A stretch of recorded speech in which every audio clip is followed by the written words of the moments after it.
आप आवाज देने में हाजिर हो जाऊंगा, याद करना मैं मौजूद मिलूंगा और कभी आपकी पीड़ा के समय आपको चीखना भी नहीं पड़ेगा, बोलना भी नहीं पड़ेगा। मुझे यूं ही पता चल जाएगा, मुझे यूं ही पता चल जाएगा कि मेरे परिवार का कोई बीमार है, मुझे यूं ही पता चल जाएगा मेरे घर में कोई आफत आई है और मैं आपका सिपाही हूं, आगे हो जाऊं, क्योंकि आपने मुझे बनाया है। कोई भी माँ बाप अपने बेटे को बड़ा करते हैं, फौज में भी भेज देते हैं, शहीद हो जाए तो उनको दुख नहीं होता है, लेकिन उनको भरोसा होता है जब तक फौज में होगा माँ बाप की भी चिंता करेगा। भले वो भारत माँ के लिए लगा होगा, वैसे ही मैं भारत माँ की सेवा में लगूंगा, लेकिन आप ही तो मेरे माँ बाप, आप ही ने मुझे पाला पोसा बड़ा किया और इसलिए आप पर मेरा पूरा अधिकार है और मैं मां भारती की सेवा करते करते आपकी भी चिंता करूंगा, इसका विश्वास है। नाजरीन, हिंदुस्तान में कोरोना वायरस की दहशत में तेजी से इजाफा होता जा रहा है। ऐसा नहीं है कि कोरोना वायरस की सिर्फ दहशत है, बल्कि पिछले 24 घंटों में 2 लाख से ज्यादा कोरोना वायरस के इन्फेक्टेड मरीजों को आइडेंटिफाई किया जा चुका है। मुल्क भर के हालात इंतहाई संगीन हैं। महाराष्ट्र, गुजरात, दिल्ली के अलावा मुल्क की कई रियासतों में दवाखानों में बेड्स नहीं हैं। गुजरात के शमशान को अगर देखें तो 7 से 9 घंटे मुर्दों को जलाने के लिए इंतज़ार करना पड़ रहा है। महाराष्ट्र के कई डिस्ट्रिक्ट्स की हालत ऐसी ही है। उत्तर प्रदेश में 4 डिस्ट्रिक्ट से इस बात की शिकायत आई है कि मुर्दों को जलाने के लिए लकड़ी नहीं मिल रही है। महाराष्ट्र में ऑक्सीजन नहीं मिल पा रहा है। मध्य प्रदेश में ऑक्सीजन का शॉर्टेज है। दिल्ली ऑक्सीजन न मिलने की शिकायत कर रही है। तेलंगाना में भी ऐसे ही कुछ हालात हैं, लेकिन इस कदर गंभीर हालात, इस कदर तशवीशनाक सूरत हाल नहीं है जिस तरह के हालात का सामना गुजरात और महाराष्ट्र को करना पड़ रहा है। मगर उसके बावजूद हम खुद को झूठी तसल्ली दे रहे हैं कि वैसे हालात पैदा नहीं होंगे, जबकि government agencies, department of health, private hospitals की हालत को देखकर ये कह रहा है कि अब दवाखानों में बेड्स अवेलेबल नहीं है। जी हाँ, हैदराबाद के कॉरपोरेट हॉस्पिटल्स, प्राइवेट हॉस्पिटल्स में कोरोना वायरस के पेशेंट्स फुल हो चुके हैं। उनके पास अब कोई गुंजाइश नहीं है कि नए पेशेंट्स को एडमिट कर सकें। अगर इन हालात के बावजूद भी हम एहतियात नहीं करते हैं तो हम ख्वाब गफलत में हैं।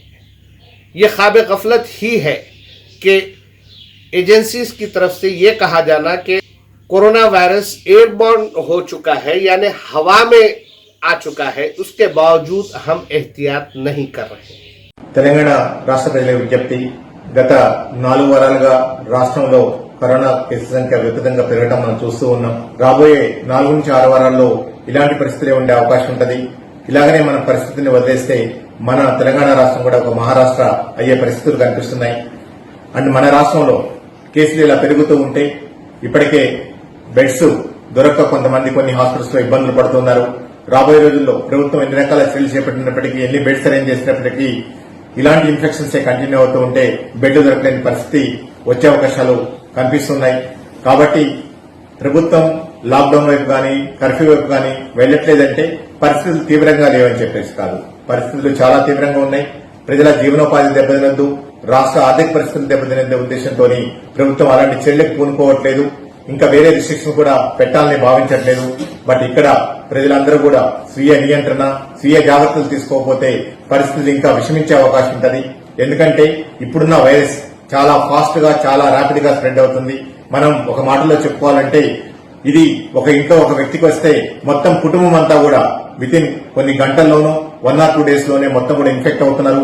అంటే ఇంట్లో క్లోజ్ సెట్టింగ్స్ లో ఉన్నప్పుడు కూడా ఈ వైరస్ చాలా ఫాస్ట్ గా వ్యాప్తి చెంది అందరిని ఇన్ఫెక్ట్ చేస్తుంది. అంటే ఇది వైరస్ గాలి ద్వారా వ్యాప్తి చెందే పరిస్థితులు ఇప్పుడు దాపురించాయని చెప్పి మనం చెప్పుకోవడంలో ఎలాంటి అతిశయోక్తి లేదు.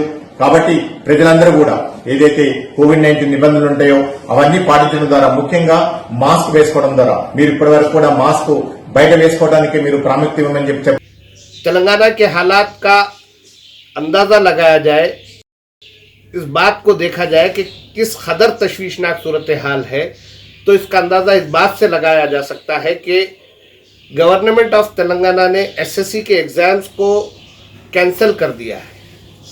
एसएससी एग्जाम्स नहीं होंगे। इंटरमीडिएट फर्स्ट ईयर के एग्जाम्स को कैंसिल करने का तकरीबन जहन बना लिया गया है और कहा जा रहा है कि फर्स्ट ईयर के स्टूडेंट्स को सेकेंड ईयर में प्रमोट किया जाएगा, लेकिन हालात साजगार होने की सूरत में उनसे कोई एग्जाम लिया जा सकता है। इंटर सेकेंड ईयर के एग्जाम्स के सिलसिले में ये कहा जा रहा है कि जून फर्स्ट वीक में गवर्नमेंट की तरफ से एग्जाम्स के ताल्लुक से फैसला किया जाएगा। स्टेट हेल्थ डिपार्टमेंट अगले 5 हफ्ते खतरनाक करार दे रहा है, जबकि सेंट्रल गवर्नमेंट की जानिब से जो इक़दाम किए जा रहे हैं उन्हें देखते हुए ऐसा लग रहा है कि जून एंड तक हालात को काबू में लाने के इम्कानात नजर नहीं आ रहे हैं। सेंट्रल मिनिस्ट्री ऑफ कल्चर ने आर्कियोलॉजिकल सर्वे ऑफ इंडिया के तहत आने वाले मोनूमेंट्स को पब्लिक के लिए, टूरिस्ट के लिए बंद कर दिया है। एएसआई के अंडर आने वाले मोनूमेंट्स जैसे हैदराबाद में गोलकुंडा किला, चार मीनार, जहां टूरिस्ट आते हैं, उनको टूरिस्ट के लिए बंद कर दिया गया है। अगर 1 साल पहले के हालात अगर आपको याद हैं, तो सबसे पहले गवर्नमेंट ने यही फैसला किया था। लॉकडाउन से भी पहले इस बात का फैसला किया गया था कि एएसआई के अंडर आने वाले मोन्यूमेंट्स को टूरिस्ट के लिए बंद कर दिया जाए। अगर पिछले साल की तरह ही अगर हुकूमत इक़दाम कर रही है, तो ये कहना गलत ना होगा कि नेशनल लेवल पर एक और लॉकडाउन की तरफ हम जा रहे हैं। एक और लॉकडाउन अगर होता है तो क्या संगीन सूरत हाल पैदा होगी, इसका अंदाजा है। लेकिन उसके बावजूद गवर्नमेंट मिशनरीज और खुद पब्लिक दोनों ही इन हालात को इस तरह से ले रहे हैं जैसे खुद को झूठी तसल्ली दे रहे हैं। गुजरात के शमशान में जगह नहीं मिल रही है जलाने के लिए। उत्तर प्रदेश के लखनऊ के अलावा 3 और डिस्ट्रिक्ट्स में लकड़ी नहीं मिल रही है जलाने के लिए। रोजाना होने वाली अमवात को छिपाया जा रहा है। 100 से ज्यादा लोगों को जलाने की बात जब मीडिया में आ रही है, तब जाकर के गवर्नमेंट एजेंसीज इस बात की तौसीक कर रहे हैं, इस बात को कंफर्म कर रहे हैं।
इन हालात के बावजूद हमारा रवैया क्या है?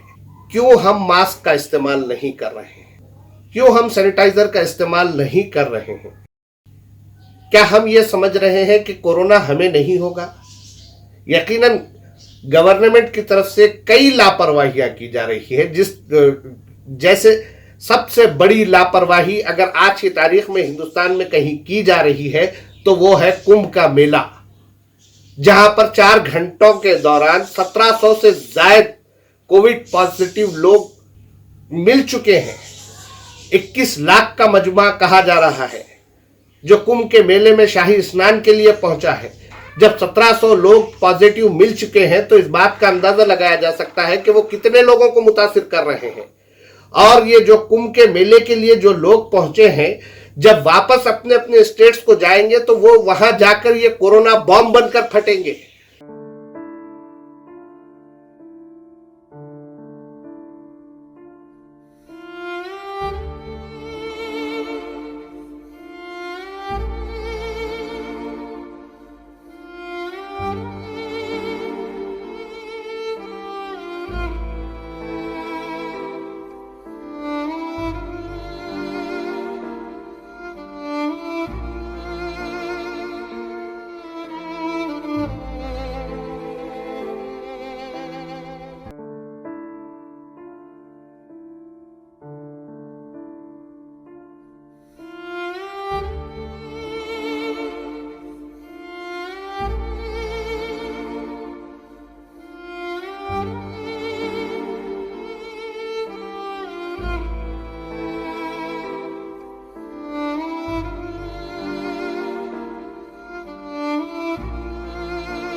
लेकिन हुकूमत की यह लापरवाही है।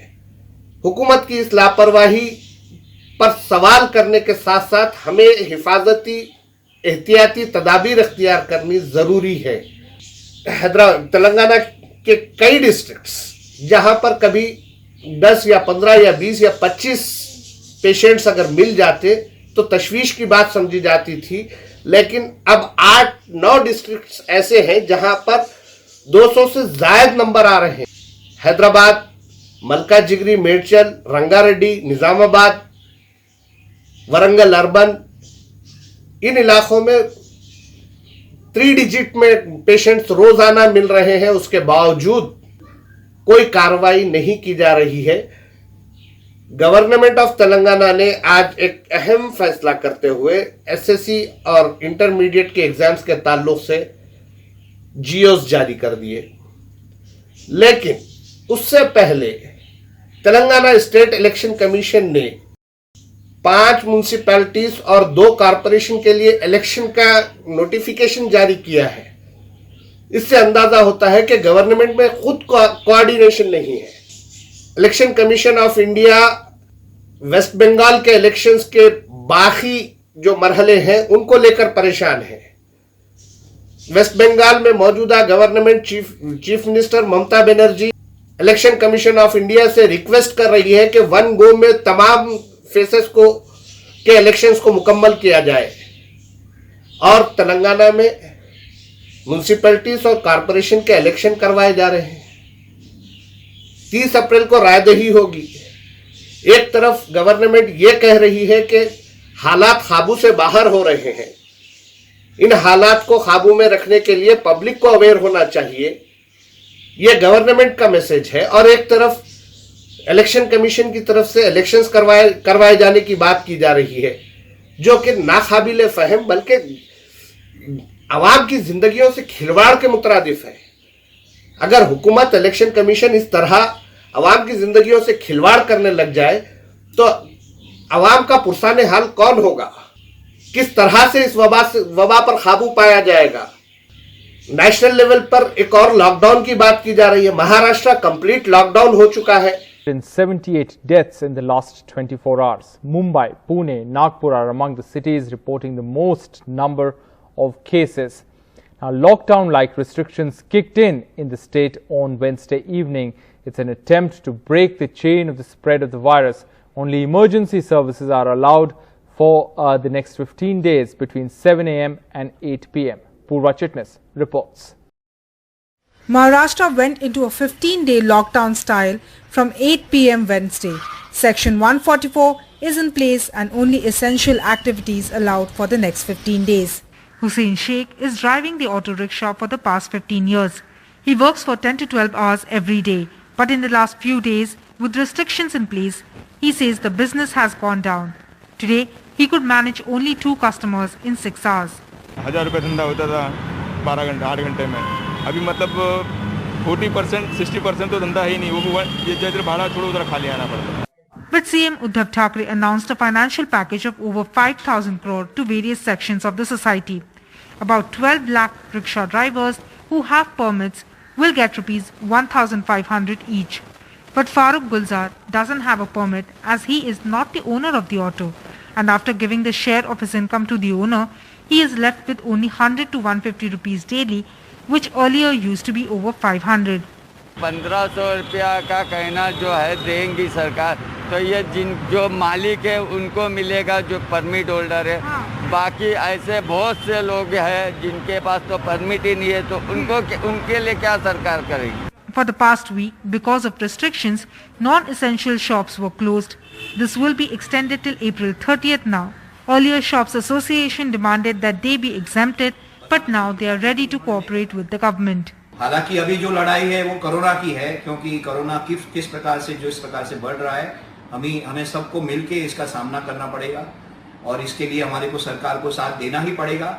लेकिन हमारी दुकानें बंद रहेगी 15 दिन, हमारे लोग बेरोजगार हो जाएंगे, लोग घर पे बैठेंगे और उनके पास और कोई चॉइस नहीं है.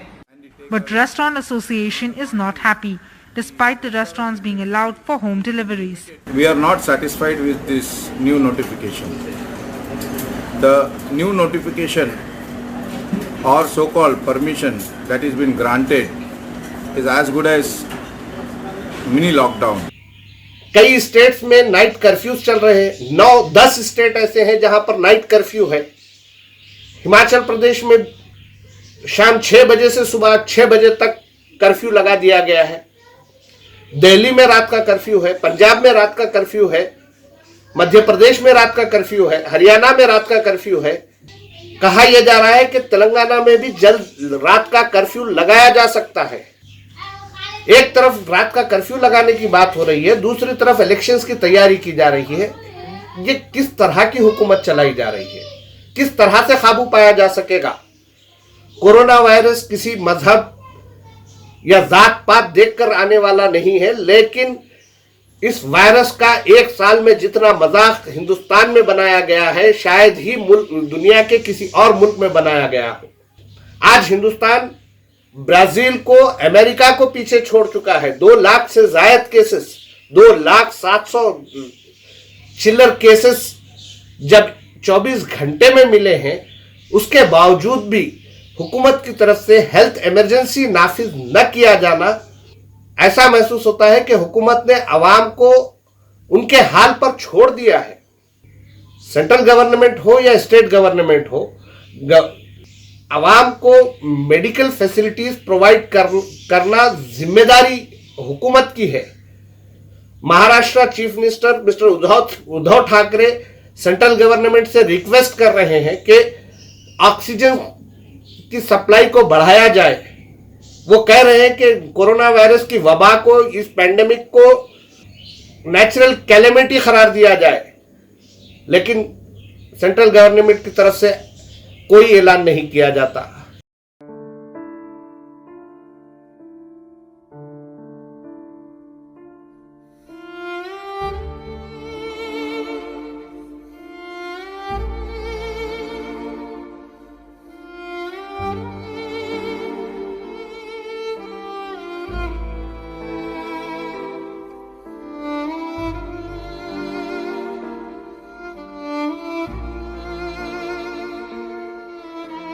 Thank you.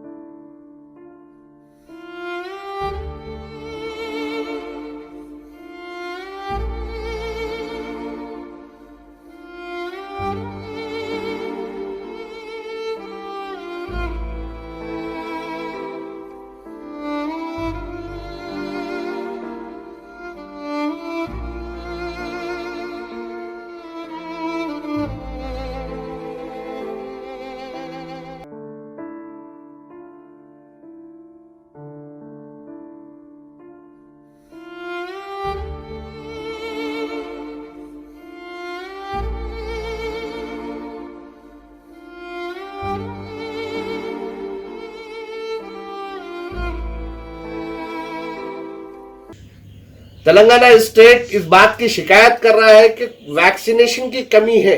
कई वैक्सीनेशन सेंटर्स को बंद कर दिया गया है, जबकि सेंट्रल गवर्नमेंट ये कह रही है कि मुल्क भर में टीका उत्सव मनाया जा रहा है। वैक्सीनेशन फेस्टिवल नहीं हो सकता। फेस्टिवल में पटाखे जलाए जाते हैं, चिताएं नहीं जलाई जाती। मुल्क की कई रियासतों में चिताएं जल रही है, पटाखे नहीं जल रहे हैं, लेकिन उसके बावजूद सेंट्रल गवर्नमेंट ये कह रही है कि हम उत्सव मना रहे हैं। ये किस तरह का उत्सव है? सेंट्रल गवर्नमेंट से कोई सवाल नहीं किया जा रहा। सेंट्रल गवर्नमेंट किसी का जवाब देने के लिए तैयार नहीं है।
अपोजिशन लीडर कांग्रेस के खद्दावर कायद राहुल गांधी हुकूमत का मजाक उड़ा रहे हैं। वैक्सीनेशन नहीं है, कई कार्टून बन रहे हैं, कुंभ के मेले पर कार्टून बन रहे हैं। लिबरल मीडिया जो हक़ाइक़ को पेश कर रहा है उसे निशाना बनाया जाने लगा है। यकीनन किसी भी मजहब के मानने वालों की जानिब से अगर कोरोना वायरस के उसूलों की खिलाफ वर्जी की जाती है तो उस पर सवाल उठाया जाना चाहिए, लेकिन जिस तरह से कुंभ के मेले में कोरोना वायरस का मजाक उड़ाया जा रहा है, हकीकत यह है कि कुंभ के मेले में जो लोग शाही स्नान के लिए पहुंचे हैं वो कोरोना वायरस, कोरोना बॉम्ब बन रहे हैं, जो अपनी रियासतों को जब वापस जाएंगे तो ये फट पड़ेंगे। स्टेट्स के पास बेड्स नहीं है। महाराष्ट्र में कई डिस्ट्रिक्ट्स में स्पेशल आइसोलेशन सेंटर बनाने की कोशिश की जा रही है, लेकिन उन स्पेशल आइसोलेशन सेंटर्स में काम करने के लिए फ्रंटलाइन वर्कर्स, पैरामेडिक स्टाफ कहां से लाया जाएगा? कहां से आएंगे डॉक्टर्स? हमारे पास इतनी तादाद नहीं है, इतने डॉक्टर्स नहीं है कि जो इतनी बड़ी तादाद को देख सके, उनका इलाज कर सके। इसके लिए हुकूमत के पास एक और लॉकडाउन के सिवा कोई और चारा नजर नहीं आ रहा है। लेकिन इस मसले पर भी हुकूमत खामोशी के साथ मंसूबा तो तैयार कर रही है, मगर आखिर वजह क्या है कि ये फौरी तौर पर कोई फैसला नहीं किया जा रहा? हमें यह लगता है कि बंगाल के इलेक्शंस, कुंभ का मेला, इसके अलावा अपने हकीर मफादात के लिए पॉलिटिकल पार्टीज की जानिब से इख्तियार की गई खामोशी हिंदुस्तान के शहरियों के लिए बहुत बड़े मसाइल पैदा कर सकती है। इन मसाइल से निपटने के लिए सबसे पहले हुकूमत से सवाल करना शुरू कीजिए, ताकि हुकूमत अपने अवाम के तहफ़्फ़ुज़ के लिए आगे आए। हुकूमत की जिम्मेदारी है, जिम्मेदारी का एहसास हुकूमत को करवाना पड़ रहा है। गुजरात मॉडल की बात की जा रही थी। आज जो गुजरात के शमशान की सूरत हाल है, सूरत में, अहमदाबाद में, बड़ौदा में जो हालात है, अगर उन हालात को देखा जाए और इसी तरह हुकूमत खामोश रहती है तो वाकई में हिंदुस्तान भर में गुजरात मॉडल बन जाएगा। उत्तर प्रदेश में तो गुजरात मॉडल बन ही गया है। चिता जलाने के लिए लकड़ी मौजूद नहीं है। महाराष्ट्र में बॉडीज लेने के लिए 9 घंटे इंतजार करना पड़ रहा है, डेड बॉडीज लेने के लिए।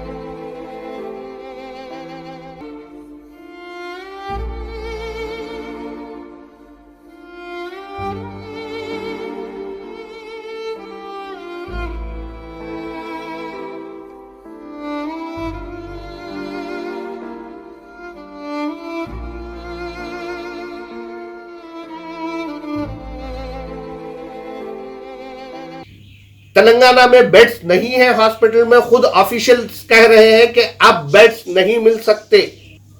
हैदराबाद में गांधी हॉस्पिटल में 100 बेड कुछ खाली रह गए हैं, प्राइवेट हॉस्पिटल्स फुल हैं। उसके बावजूद भी हुकूमत नजरअंदाज की पॉलिसी अख्तियार की हुई है। इसीलिए आपकी अपनी जिम्मेदारी है कि आप इस बात को महसूस करें कि आपकी जान आपके लिए, आपके घर वालों के लिए कीमती है। आप इसकी हिफाजत करें, आप दूसरों की हिफाजत करें, मास्क का इस्तेमाल करें। एक और बात, तेलंगाना में गवर्नमेंट ने मास्क इस्तेमाल न करने पर 1000 रुपये फाइन लगाने का ऐलान किया है और इस सिलसिले में ऑर्डर्स भी इशू किए गए हैं। यकीनन मास्क न लगाने पर चालान किया जाना चाहिए, लेकिन इसके साथ साथ एक और खबर सामने आई है कि तेलंगाना में मास्क न लगाने वालों को चालान करने के लिए गवर्नमेंट की जानिब से आर्टिफिशियल इंटेलिजेंस का इस्तेमाल किया जाएगा।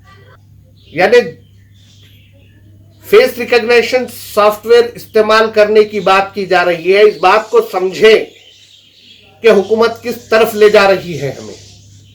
आर्टिफिशियल इंटेलिजेंस का इस्तेमाल किया जाना दरअसल आपकी पर्सनल आइडेंटिटी को ब्रीच करने के मुतरादिफ है।